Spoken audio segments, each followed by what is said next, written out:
sabi ko lang na-collect lang yung MVP for the 8th time. Siyempre, masaya ako na nakuha ko ulit yung MVP award. Hindi ko naman talaga nakuha yung MVP. Pero thankful ako agad na nakuha ko. Thankful ako sa PBA. Thankful ako sa inyo sa awards nyo. Itong mga awards na to, yan ako rin sa mga teammates ko. Kasi hindi ko naman makukuha yung mga awards na to hindi dahil sa teammates ko. Kasi tinutulungan na nila ako. So, para sa kanila rin. At sa mga coaches din.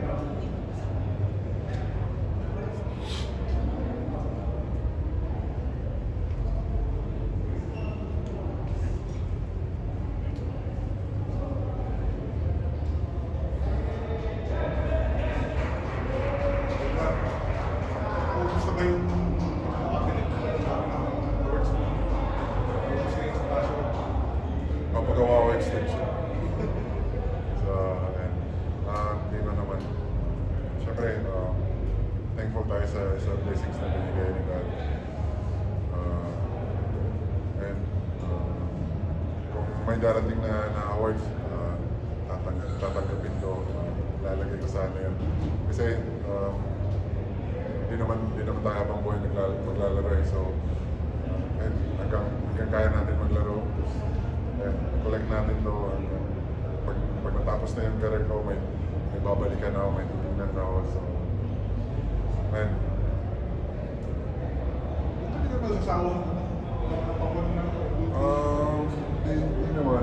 Kasi sa isip ko talaga, dito sa isip ko, wala pa ako napanalo ng awards. Hindi pa ako nanalo ng MVP, medical. Lahat ng mga achievements ko ngayon, hindi ko pinapasok sa isip ko. Sa isip ko, kasi wala pa akong naman. Pero yung mga awards ko, syempre, chine-cherish ko yun, pero kinikip ko lang sa puso ko. Never na umakit sa isip ko. Kaya, every conference, gusto ko award yung mindset ko.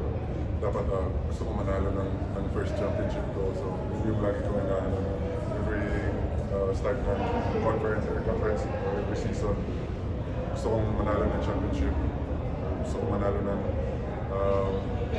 ganito. So, ayan. Start ng season kasi injured ka din. Yung time ba na yun, naisip ko na wala ka ng chance na MVP. Kasi nga, injured ako, pero dahil din sa mga taong tumulong sa akin para makabalik agad ako sa shape ko. Tingnan ko ako yung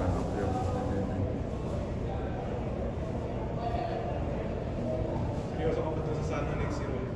Oo, sana, di ba? So, hindi naman yun yung goal, pero why not? So, kasi ayaw rin maging stagnant. Siyempre gusto ko mag-improve. Every year gusto ko mag-improve. Pero,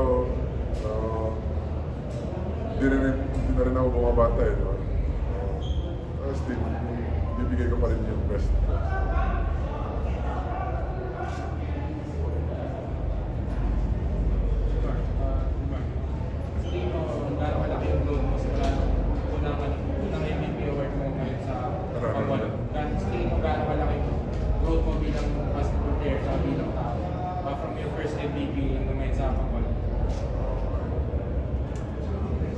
Hindi ko nga ma-imagine na makakuha ko ng ganito karaming MVPs. Ano lang ba naman ako dati? Sa totoo lang talaga, hindi naman talaga ako naglalaro ng basketball eh. Kung afford lang talaga ng parents ko yung college, malamang wala ako dito eh. Pero may ibang plano sigat sa akin eh, sa pamilya ko. Kaya nagpursige ako. Kung kung ano naman meron ako ngayon, siguro deserve ko naman yun. Hindi naman handover lang sa akin yun. Pinaghirapan ko naman yun. Kaya injuries na ako, dati ko naman kailangan na injuries. Sakit. Pero yun yung ano eh. Siguro lang yun yung bilang isang tao, bilang isang tao, may ano tayo may experience talaga natin yung setbacks, failures, disappointment, sobrang daming na napagdaanan ng anxiety, depression, lahat. Pero never ako nag-give up. Gusto ko i-prove sa sarili ko na may mararating ako, may mapapatunayan ako sa sarili ko. Nagsikap naman ako. At yun, ito siguro, ito yung resulta sa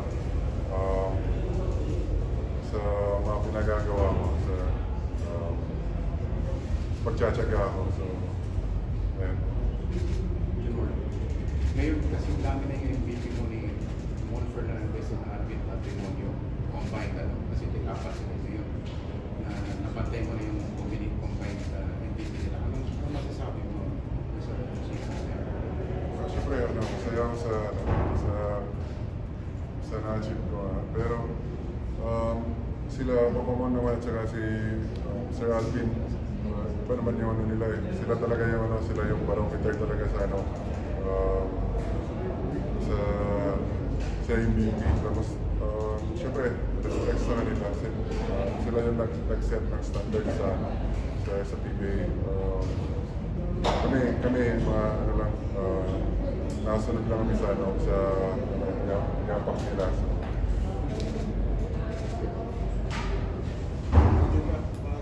Kung napag-uusapan yung GOAT, nababangit ka lagi. Ngayon siguro dahil kung ano mo na uulit na nababangit ka doon sa GOAT conversation. Siyempre masaya ako na mapabilang doon, pero sa tingin ko malayo pa ako doon. Sobrang daming deserving na tawagin GOAT ng PBA. Yes, baka Mon lang. Dami niya championships, 19 championships ata. Ako, layo pa na ako. 10 pa lang ata ako. Sobrang layo ko pa sa kanya. Yun yung para sa akin, yun yung marami championship.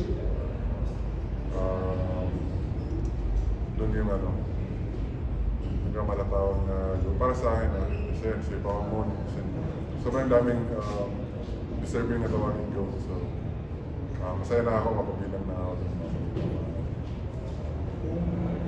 Pero malagpasan siguro pwede mo sabihin sa sarili mo, GOAT ka. Pero daming championships pa doon, dami yung paghahabulin din eh. Pero masaya ako sa naging achievements. Kasama ka sa list of top 25 Asian athletes of the 21st century. Kung nabasa mo yun. Number 1, of course, Manny Pacquiao. Gano'n ba importante yun? Good. Hindi ko nga in-expect yun eh. Hindi ko in-expect na mapabilang ako. Noong una sinabi sa akin, akala ko nga lang eh. Fake lang eh. Pero yun, sabi totoo daw. Sabi, natuwa ako kasi hira yun eh. Masali ka dun sa 25 I would say. Buong Asian ito. Asian. So, ayun, syempre, nakakatawa na ako.